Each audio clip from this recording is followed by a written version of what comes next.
Meu nome é Márcio Manuel Garcia Vilela. Meus pais eram Manuel Vilela Lima e minha mãe, Antônia Garcia Vilela. Meu pai era agricultor, foi durante muitos anos chefe político em Nepomuceno, fundou a UDN, antigetulista, filho de uma família também muito tradicional em Nepomuceno, os de Vilela Lima, e minha mãe vinha de uma outra família também que foi pioneira em Nepomuceno. Minha mãe era Garcia, tia do ex-governador Hélio Garcia. Passei os primeiros anos da infância em Nepomuceno e, a seguir, me desloquei ou me deslocaram para Lavras, que é próxima a Nepomuceno, onde fui estudar no colégio interno do Instituto Gâmon. Terminado o curso, a primeira parte do curso secundário, o curso ginasial, em Lavras, eu vim para Belo Horizonte. Fui estudar no Colégio Marconi, por uma razão muito simples. Primeiramente, eu desejava seguir a carreira de diplomata. E em Belo Horizonte eu tinha melhores condições para estudar e me submeter ao concurso para o Itamaraty. A minha mãe, num determinado momento, apareceu com um problema grave, segundo o qual ela se abateu muito com o que ela imaginava ser a perda do seu filho se ele ingressasse na carreira diplomática. Achei que não valia a pena insistir e fui procurar, então, como primeira providência, que carreira eu poderia seguir que mais se assemelhasse àquela que realmente me atraía, a vocação. Foi então que eu resolvi fazer o vestibular para Direito.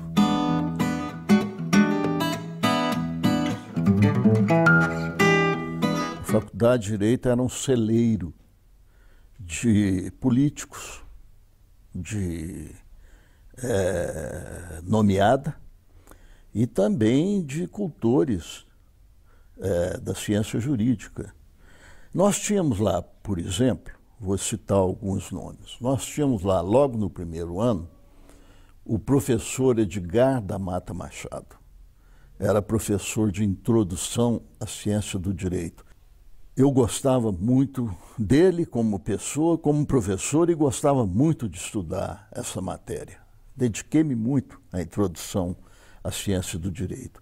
E ela foi muito boa para mim, porque mais para frente ela me despertou o gosto pelo direito do Estado, que pode ser chamado também direito público, no qual eu acabei fazendo pós-graduação e o curso de doutorado. Outro professor, que já não era uma figura tão encantadora como o professor Edgar, em termos culturais, mas era extremamente encantador pela maneira com que ele conquistava as pessoas e até a própria cidade de Belo Horizonte. Foi muito tempo o cronista principal de Belo Horizonte, escrevendo no jornal Estado de Minas, era o professor Alberto Deodato, que era o diretor da faculdade nessa época. Era uma figura admirável. Outra figura admirável, também já no primeiro ano de Direito, era o professor Washington Albino. Ele lecionava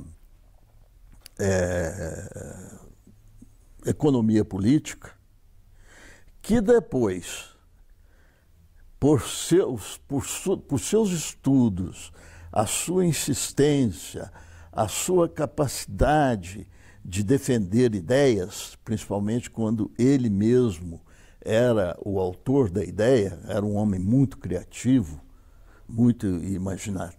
uma imaginação muito grande. Depois ele conseguiu transformar e criar um novo ramo da ciência jurídica, que veio a ser o direito econômico. Outro nome que me impressionava muito também era o do professor Paulo Neves de Carvalho. Ele era professor de direito administrativo, homem de uma inteligência verdadeiramente superior, uma capacidade de trabalho imensa. Ele foi importantíssimo na administração pública mineira, porque no governo do Dr. Magalhães Pinto ele foi convidado a fazer a primeira grande reforma administrativa em Minas Gerais. E um outro professor também, que nos influenciava muito e que terminou a carreira como desembargador no Tribunal de Justiça de Minas Gerais, era o professor Amilcar de Castro. Pedro Aleixo, por exemplo, foi meu professor de Direito Penal, um homem extraordinariamente culto também. Ele não ficou até o final do ano, não, porque enquanto eu estudava Direito Penal com ele candidatou-se a deputado federal, se elegeu, então afastou-se da escola. Foi uma pena, nós lamentamos muito isso na época, porque ele era realmente um professor que atraía os alunos. E um outro nome também, que não pode deixar de ser citado, na minha opinião também, que se tornou um grande amigo meu, me tinha até, de certa maneira, como filho, foi o professor Darcy Bessone. Ele dava direito privado, direito civil. Eu fui professor de direito constitucional na PUC, substituí lá o Carlos Mário Veloso, né, que depois chegou à presidência do Supremo Tribunal Federal, quando ele saiu de Minas. Ele era juiz federal em Minas e foi promovido. Carlos Mário era ministro do Tribunal Federal de Recursos. Então ele foi para Brasília e me confiou a cadeira aqui com muita honra para mim.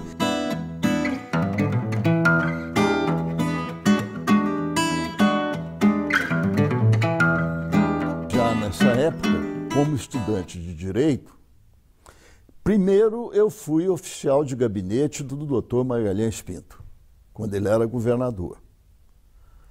Mas por questões de relações pessoais do Dr. Magalhães com meu pai. O Dr. Magalhães não me conhecia, mas ele me conheceu então nessa época e pareceu gostar de mim, sabe? Ele, pelo menos, ele tinha muita confiança em mim. Eu tenho certeza, às vezes ele falava certas coisas comigo que um governador do estado, com a responsabilidade que ele tinha, não falaria a um auxiliar dele, que era ainda estudante de Direito.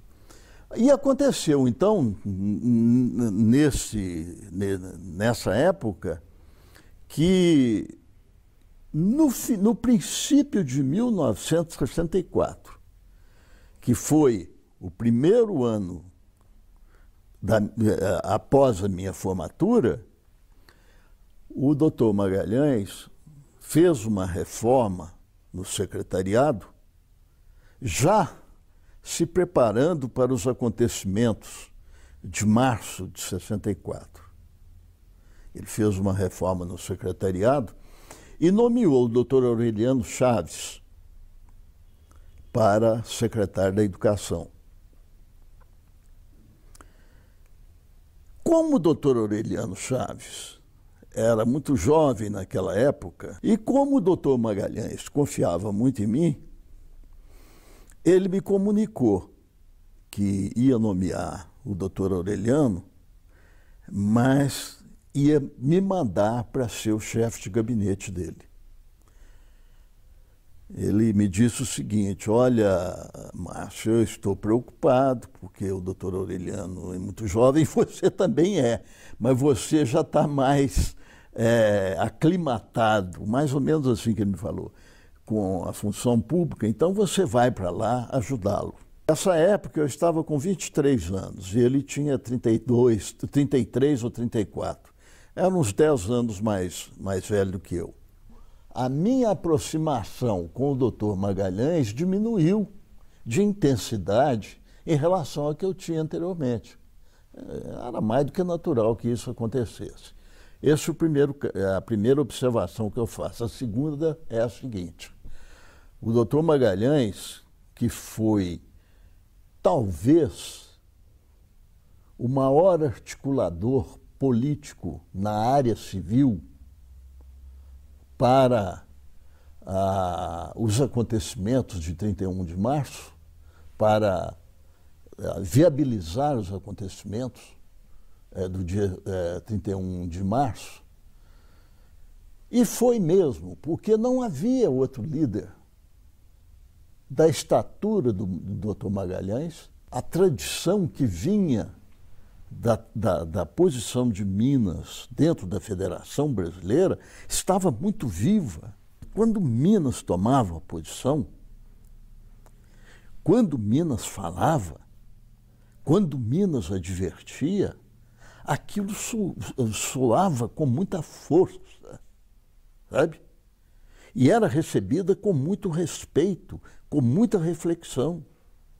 E o doutor Magalhães soube explorar muito bem o nome de Minas, a tradição de Minas, com a articulação política que ele estava já naquela altura, né, em pleno trabalho de preparação para o que viria depois. Note-se que o doutor Magalhães era já naquela época candidato à sucessão presidencial.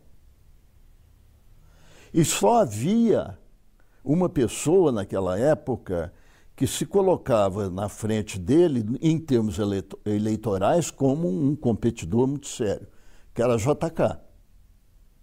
E na área da UDN, um outro candidato, também já posto,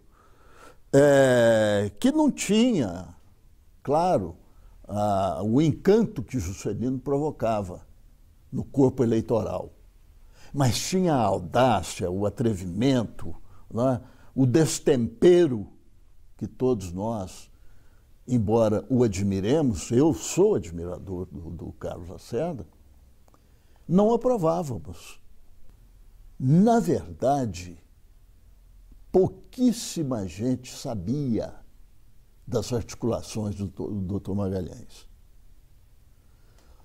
Na verdade, quem sabia mesmo das articulações e participaram, vez ou outra, em nome do Dr. Magalhães, foram dois secretários que ele nomeou nessa reforma de 64, que foi o Dr. José Monteiro de Castro, ex-deputado federal da UDN.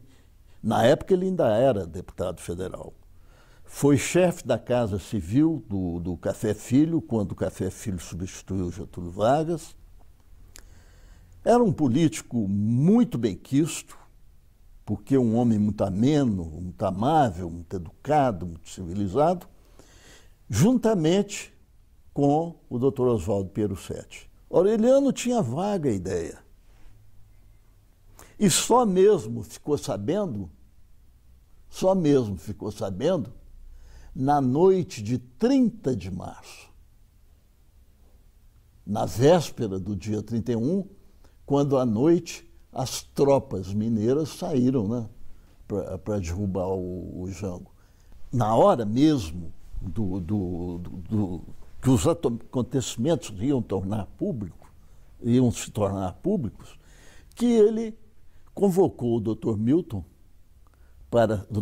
Campos para ser secretário sem pasta do governo dele, Dr. Magalhães, e o Afonso Arinos de Melo Franco, também secretário sem pasta, porém com a missão de, se declarasse o estado de beligerância, porque essa hipótese era uma hipótese que eles tinham em vista, eles achavam que isso podia acontecer, porque declarado o estado de beligerância entre Minas e a União, o que acontece? A luta pelo reconhecimento internacional é muito grande. E o Dr. Magalhães tinha a audácia de chegar ao ponto, se isso se transformar em estado de beligerância, eu declaro a independência de Minas da União. E formou um secretariado de união mesmo. Foi aí, nesse momento, que ele pôs o Dr. Zé Maria Alquimim secretário da Fazenda. O Dr. Zé Maria Alquimim foi secretário da Fazenda durante acho que uma semana no máximo, porque ele nomeou o Zé Maria Alquimim na última hora, aí já não podia segurar mesmo, né, o ímpeto que havia dentro do movimento. E quando ele nomeou o Alquimim, todo mundo passou a pensar que havia mais coisas no céu do que os aviões de carreira. E ele depois foi escolhido, não é, vice-presidente do primeiro presidente do regime militar, foi o presidente Castelo Branco. Não era um apoiador do movimento, não. E me influenciou muito para ver com muitas reservas o movimento, o professor Edgar Mata Machado, com quem eu conversava muito naqueles dias. O professor, é bom lembrar, ele era secretário do Dr. Magalhães nessa época, secretário do Trabalho. E eu conversava muito com ele. E a nossa conversa era muito afinada, em termos de temer a interrupção democrática no Brasil. Nós não queríamos isso, não.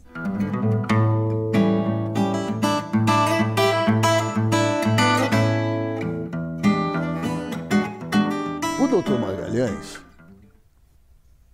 que era um político mas extremamente arguto, sabia que ia perder o governo do Estado se houvesse eleições. Em 65, como acabou havendo, não é? Ele não tinha dúvida nenhuma sobre isso. Ele não tinha nenhuma ilusão de que ele pudesse fazer o seu sucessor. E era claro, Minas estava muito chocada por causa da cassação do Juscelino, não é, feita pelo presidente Castelo Branco. Minas ficou muito traumatizada com aquilo. O ambiente aqui em Minas era muito desfavorável à situação, a uma candidatura situacionista, além de um outro fato também importante. Simplesmente o Dr. Magalhães não tinha um líder, um grande nome para ser candidato dele. Ele chegou a pensar até em 2 candidatos.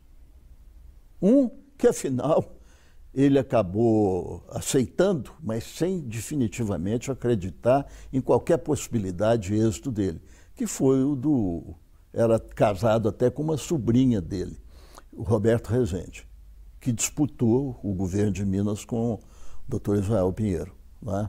E levou uma surra tremenda, como era esperado. E pensou também no Aureliano. O Aureliano esteve quase sendo escolhido. Ele pensou o seguinte: bom, eu não tenho candidato. do meu lado não há candidato, então eu estou livre. Não tendo candidato, se me prorrogarem o mandato, a UDN não vai protestar. E a UDN não protestando, ficando comigo, coesa, eu posso ser bem-sucedido nessa tentativa, porque eu posso articular a Assembleia aqui de Minas para não deixar o PSD, na época eram ainda esses partidos, né? E o PSD não vai ter chance de fazer marola. E conseguiu articular a Assembleia de Minas, olha que homem terrível, para prorrogar o mandato dele. O mandato dele foi prorrogado. Aí o que fez o Castelo Branco? O Castelo Branco era muito contra isso. Eles estavam brigados já nessa altura dos acontecimentos. O doutor Magalhães, numa audiência com o presidente Castelo Branco, parece que a primeira até que eles tiveram, depois que ele tomou posse, propôs a ele, Castelo Branco, o seguinte: presidente, você fica administrando o país e eu vou fazer a política do país. Ah, foi um desastre. O presidente Castelo Branco mandou, através do PSD mineiro, que fosse impugnada no Supremo Tribunal Federal a prorrogação do mandato do Dr. Magalhães. E foi o que aconteceu. O Supremo examinou, decidiu a questão e decidiu que aquela prorrogação era inconstitucional.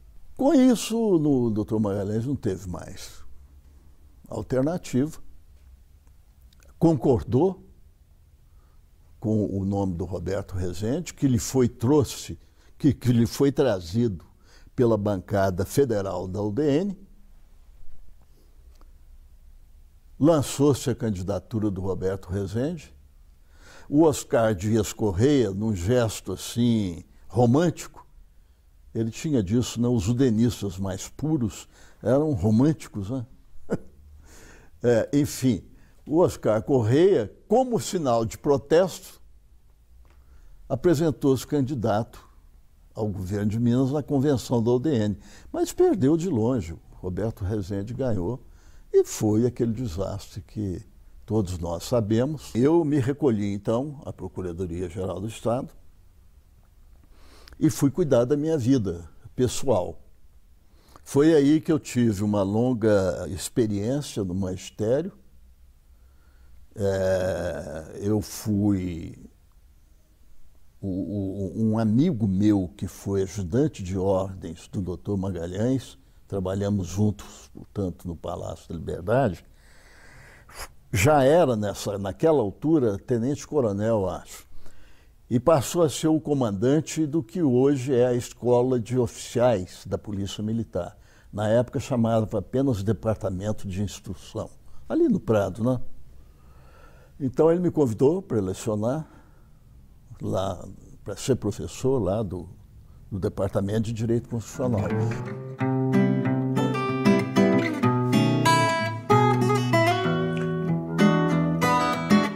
Eu ganhei uma bolsa de estudo nos Estados Unidos. Quando eu voltei, faltava um ano mais ou menos para o término do mandato do Dr. Israel. E o Dr. Rondon não estava ainda formalmente escolhido, mas todo mundo jogava em que ele seria escolhido pelo presidente Médici, o governador de Minas, né? O doutor Rondon, aí entra também, mais uma vez, relação familiar. Eu não o conhecia. Naquela época já conhecia. Mas quem me apresentou a ele, e fui apresentado a ele para ser oficial de gabinete dele, Ele foi secretário do Interior e Justiça também do Dr. Magalhães, Dr. Rondon. Era deputado federal, foi nomeado secretário do Interior e Justiça. Quem me apresentou a ele para ser nomeado oficial de gabinete dele foi o meu tio Júlio Garcia, que era o pai do Hélio. Eles eram muito amigos. E a partir daí eu fiquei amigo dele, do Dr. Rondon, fizemos uma amizade ótima. E o outro amigo meu, que era o Abílio Machado, eu gostava muito de conversar com ele no cartório dele. Ele tinha um cartório ali na Avenida Afonso Pena. O Abílio era muito amigo do Dr. Rondon e ia ser o secretário de governo. Tá? Aí o Abílio lembrou o Dr. Rondon, lembrou o meu nome e falou, o Márcio, que esteve com você lá na Secretaria do Interior, está aí, chegando dos Estados Unidos, e ele fez um bom pós-doutoramento em economia política. Por que você não... o Abílio que me contou isso. Você está querendo criar aí uma assessoria do governador, principalmente de natureza econômica, por que você não convida ele?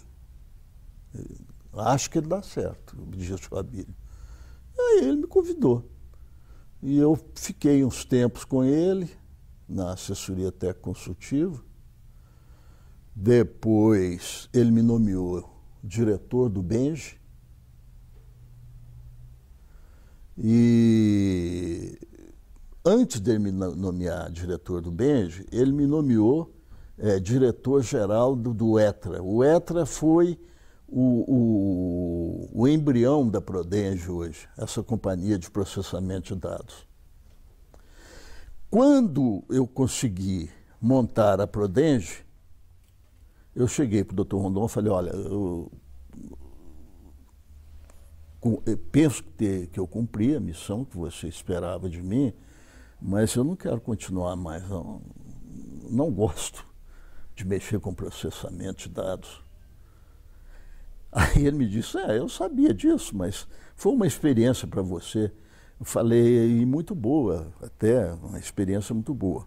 Dias depois ele me telefona para casa e fala, olha, eu estou precisando preencher uma vaga lá no BENGE de diretor e você vai ser o homem da minha confiança lá. Porque eu vou ter que nomear um presidente que eu não posso dizer que seja amigo meu e nem tampouco tenha relações comigo. Nós nos conhecemos assim, muito superficialmente. Que era o Mauro Tibau, que foi presidente do BENGE e tinha sido ministro do Castelo Branco, ministro de Minas e Energia. Então, ele me nomeou para lá. E eu fiquei lá na diretoria, primeiro na diretoria do BENGE, até o Aureliano ser escolhido governador. Nessa época, então, eu fui escolhido secretário de governo.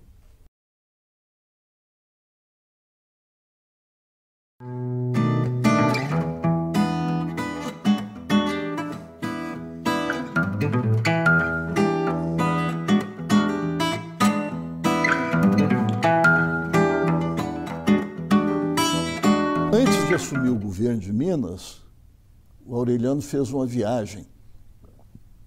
Eu fiz com ele essa viagem à Europa para visitar investidores aqui em Minas. Não era só a Fiat, não, mas a Fiat era o principal deles, claro, né? E, além do mais, o Estado tinha tomado 47% das ações. Só estávamos nessa reunião do Brasil, o Aureliano, o Eliezer Batista, que nessa época comandava a Vale do Rio Doce, na Europa, e o Fernando Reis era presidente da Vale do Rio Doce.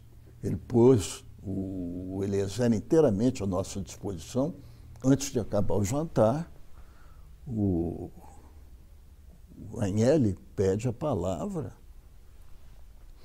e faz um relatório de uns 20 minutos ou 30 minutos, não foi longo não, mas extremamente sombrio da situação da Fiat mundial e dela aqui em Minas. E deixou muito claro para nós, numa determinada altura lá dos acontecimentos, ele falou: olha, senhor governador, eu sei do andamento do projeto, sei que está indo muito rápido e muito bem, e que dentro em breve nós poderemos colocá-lo operativo. Entretanto, eu digo para o senhor, se não houver o aumento de capital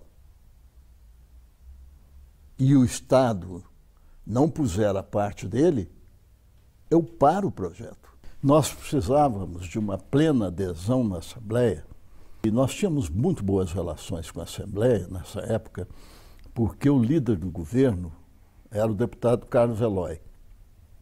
E ele era um político, ele não é mais político, e ele era um político muito hábil, negociava muito bem. A primeira providência foi essa: mobilizar politicamente Minas. E mobilizamos. E, em segundo lugar, usar os meios que a gente tinha junto ao governo federal, tá, para facilitar, tanto quanto fosse possível, via empréstimo, o que fosse, para Minas cumprir os seus compromissos financeiros com o projeto. O presidente Geisel,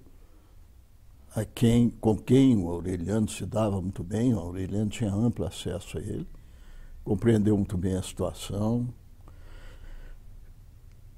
telefonou na nossa frente para o Mário Simons, que era o ministro da Fazenda, e falou assim para ele: olha, Mário, não chamava o Mário Simons de ministro, não.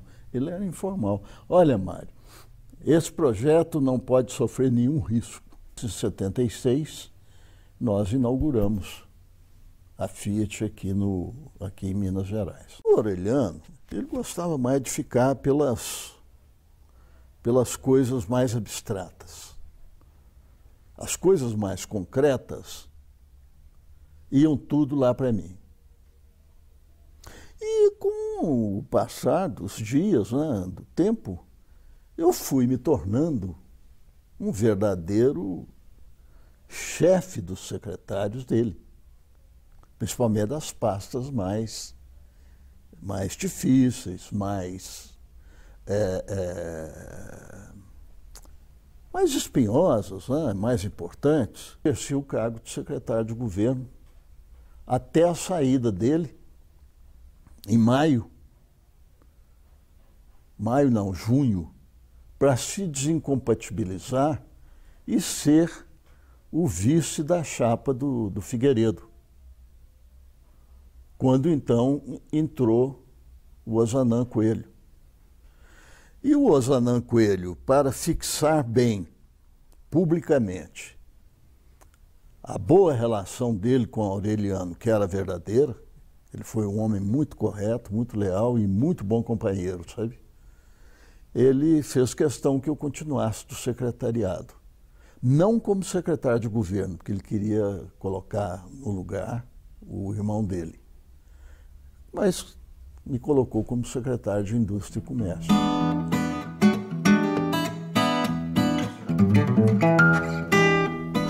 Um dia, eu e o Aureliano estávamos em Brasília e encontramos lá com o governador Paulo Egídio, de São Paulo. Já no final da tarde, quando íamos para o hotel. E encontramos o governador Paulo Egídio. Eles eram muito amigos, o Aureliano e o Paulo Egídio, porque tinham sido colegas em lutas estudantis, política estudantil, era da mesma geração. E o Paulo Egídio estava uma fera, contrariadíssimo e muito magoado. O Aureliano estranhou aquilo, porque ele era sempre muito brincalhão. E ele falou: Aureliano, vamos lá para o meu quarto. Eu vou te contar o que aconteceu. Aí eu fiz de ir embora. E o Paulo Egídio falou: não, você também vai. Vamos lá, você vai ouvir também. Então eu subi com eles. E lá ele contou o que tinha acontecido na conversa dele com o Geisel e o Figueiredo sobre a sucessão de São Paulo.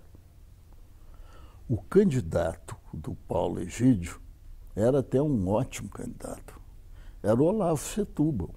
Ele queria o Olavo Setúbal.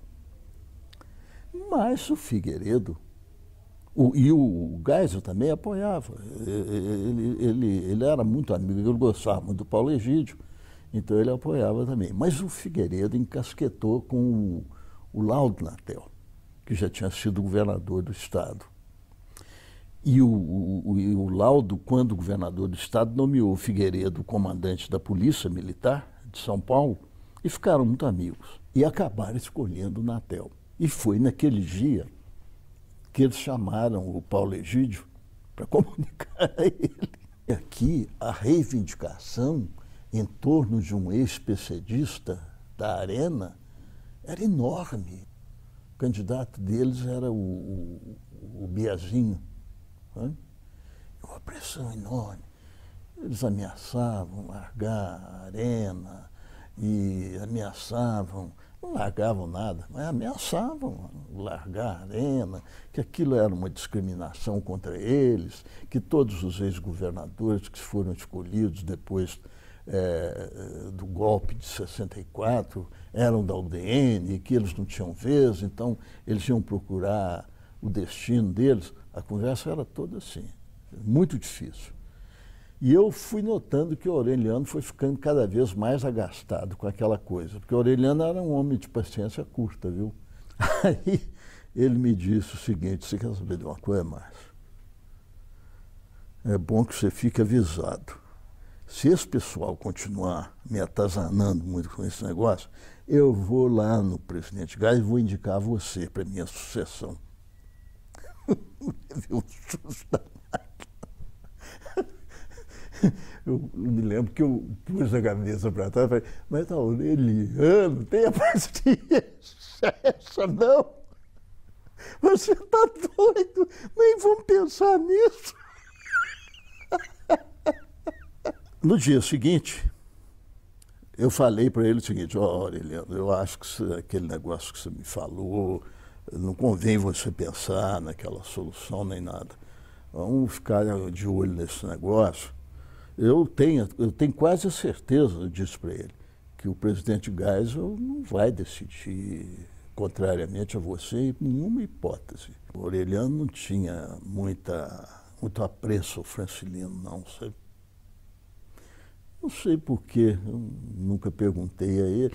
Eu acho que ele pensava que o Francilino não era um homem corajoso como ele era. E ele, então, como estimava muito a coragem que ele tinha, e tinha mesmo, ele fazia um juízo menos favorável dele. Falei: olha, eu mencionei para ele, eu acho que você tem algumas restrições ao Francilino.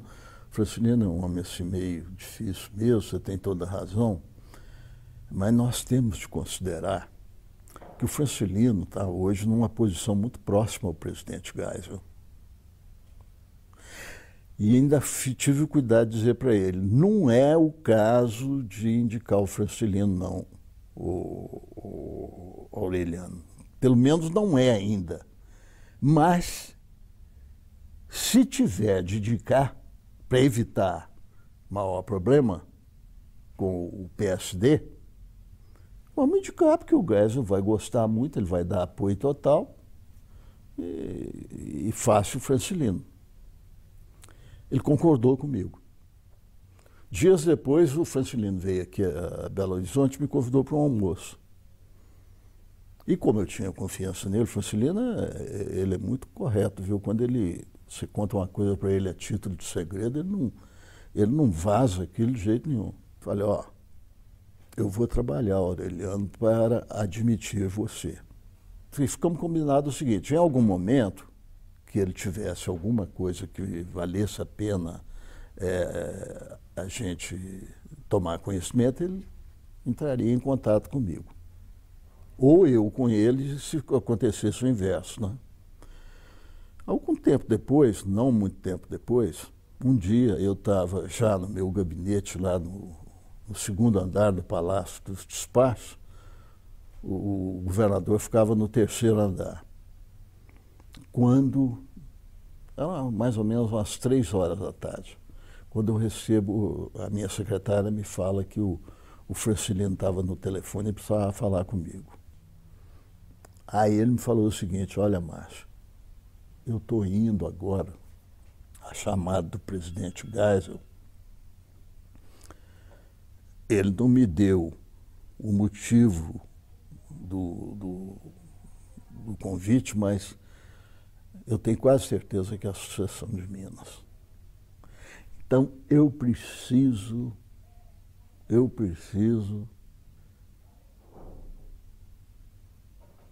como condição sine qua non, que o Aureliano dê uma palavra ao presidente Geisel a meu respeito.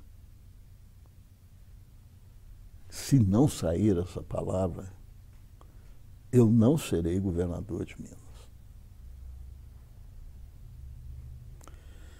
Falei, ó, Francilino, você está me dando uma responsabilidade muito pesada, porque, de alguma maneira, você está colocando o seu destino nas minhas mãos. Eu não tenho capacidade para aguentar esse peso.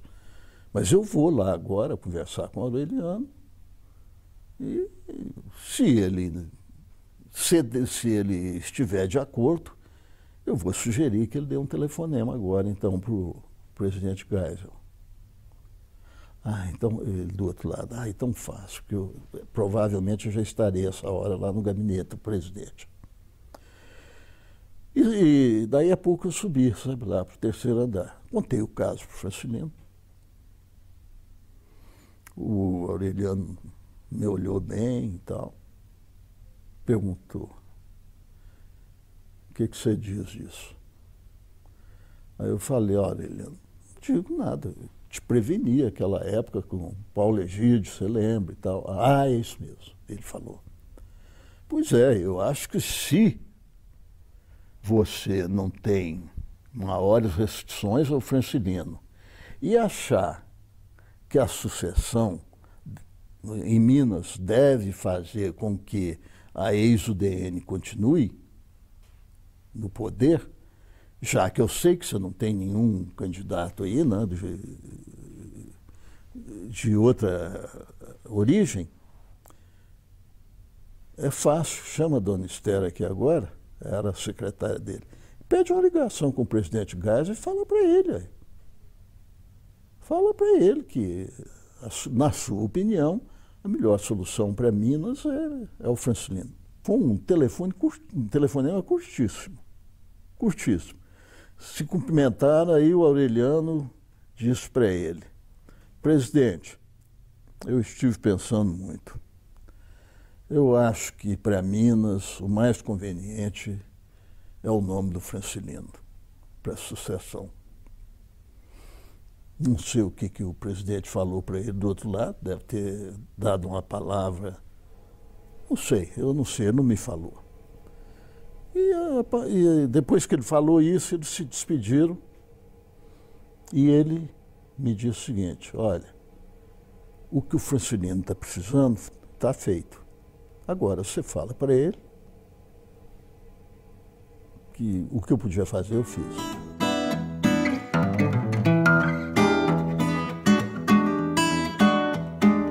Nós entramos no governo em março de 79,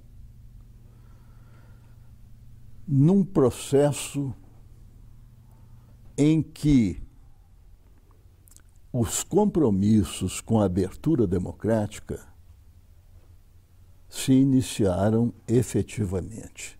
Em Minas, isso estourou muito rapidamente. Como?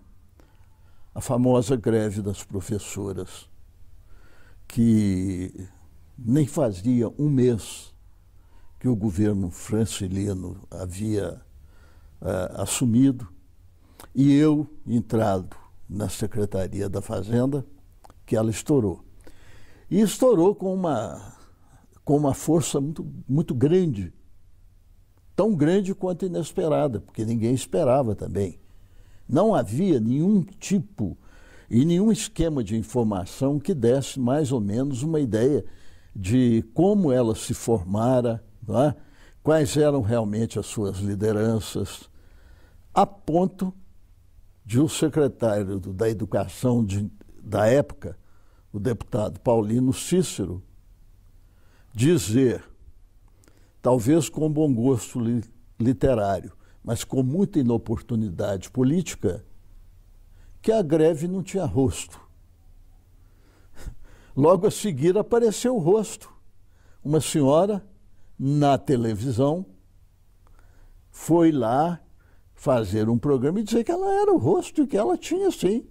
A greve tinha rosto e sabia muito bem o que queria, era penoso o volume de compromissos a cumprir. Tinha o da própria Fiat, porque acabamos aumentando o capital, concordando em participar do aumento.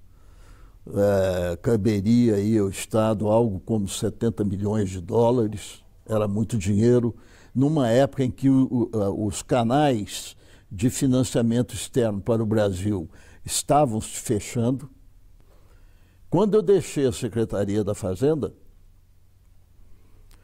eu deixei em caixa, naquela época, só para a sustentação dos títulos públicos que estavam em mercado, o valor de 10 bilhões de cruzeiros, cruzeiros na época, né?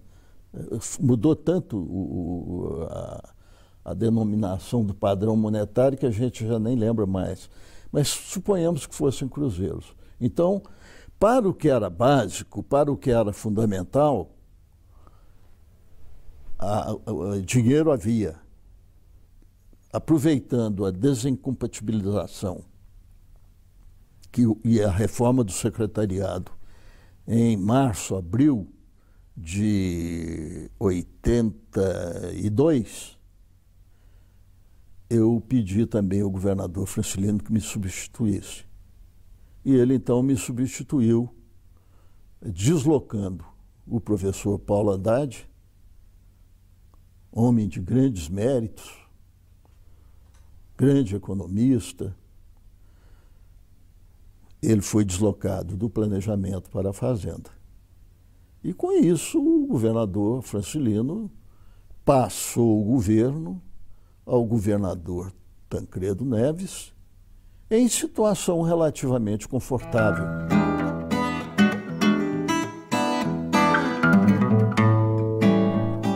Eu não tinha condições financeiras para sustentar a minha família em março de 79 se eu continuasse no setor público.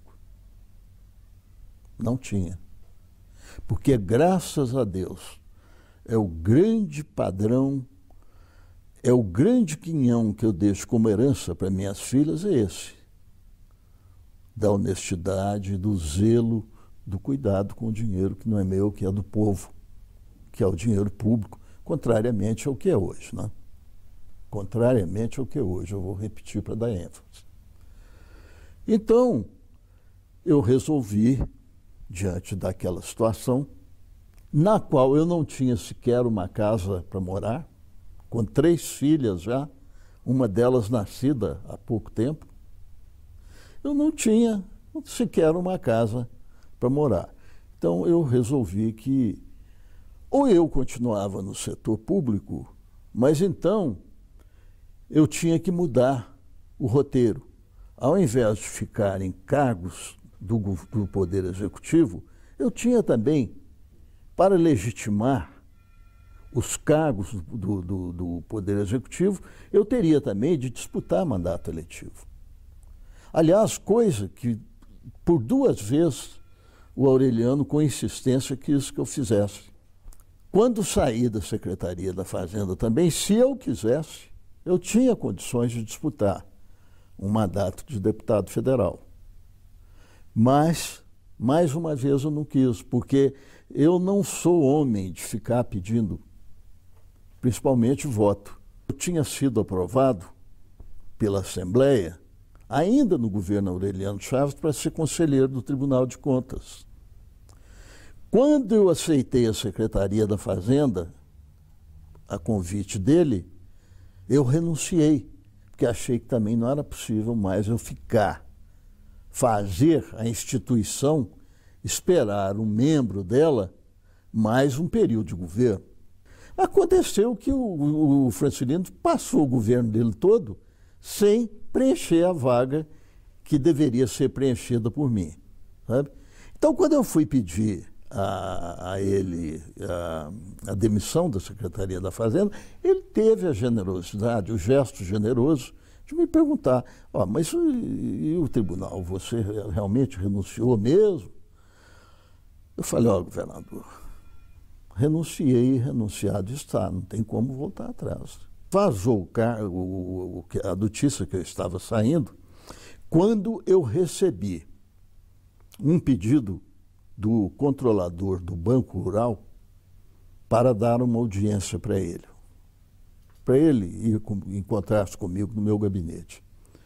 Mandei marcar, ele foi, e qual não foi a minha surpresa quando ele revelou qual que era o motivo que o levava lá. Ele foi lá para me convidar para ser presidente do Banco Rural, para assumir a presidência do Banco Rural. E me explicou que estava com planos de fazer uma expansão grande do banco, em termos de rede de agência, em termos de aumento de capital, etc., e que precisava de um homem que tivesse uma boa experiência no setor público, bom relacionamento com o Banco Central, essas coisas. E eu acabei aceitando o convite dele.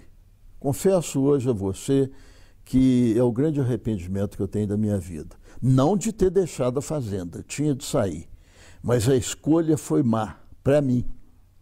Eu não devia ter feito essa escolha. Eu tinha outras alternativas na iniciativa privada. E eu podia ter escolhido uma dessas.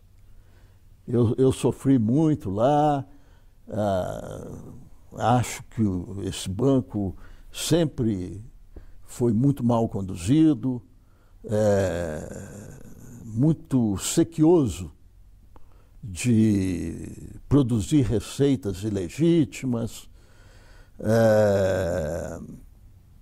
muito interessado em fraudar em vez de operar limpamente.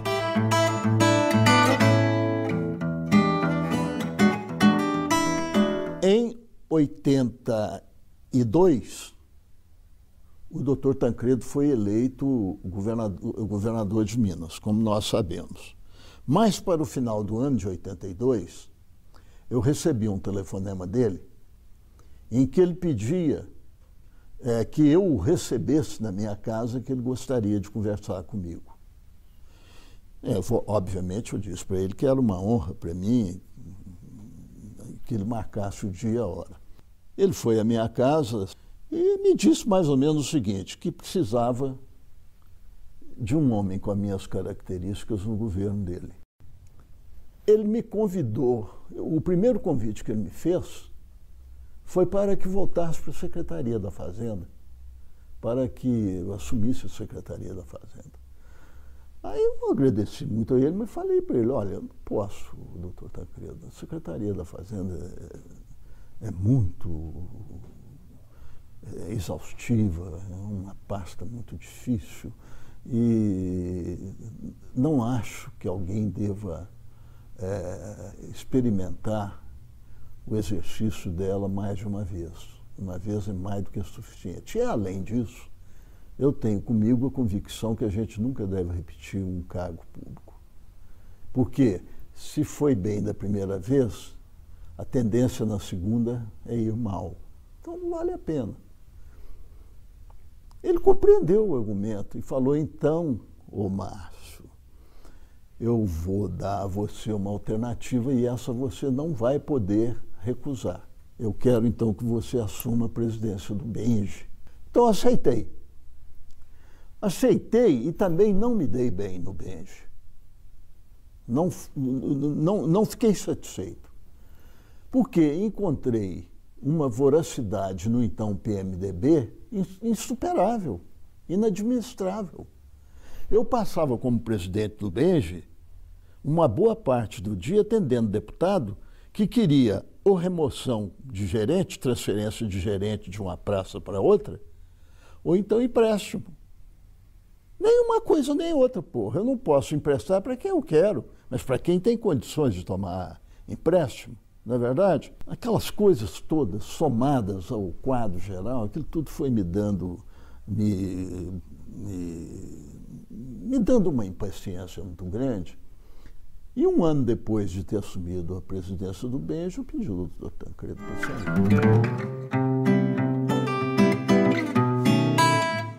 Em 92, eu voltei para o Banco Rural, mas já não mais na posição de presidente executivo, mas de presidente do Conselho de Administração. A missão era salvar o Banco Rural de uma liquidação extrajudicial, executada pelo Banco Central, de que ele estava ameaçado por ter se envolvido indevidamente. Ainda era o caso do esquema PC Farias. Acabamos concluindo um amplo acordo com o Banco Central, sabe? Em que o Banco Central acabou absolvendo o Banco Rural e tal. E a partir daí eu resolvi sair e foi muito bom. Eu já estava aposentado como procurador e eu tinha um escritório bom, razoável, me dava uma remuneração razoável de consultoria. Eu passei ele para o meu sócio e resolvi me dedicar inteiramente à vida intelectual, que é o que eu estou fazendo.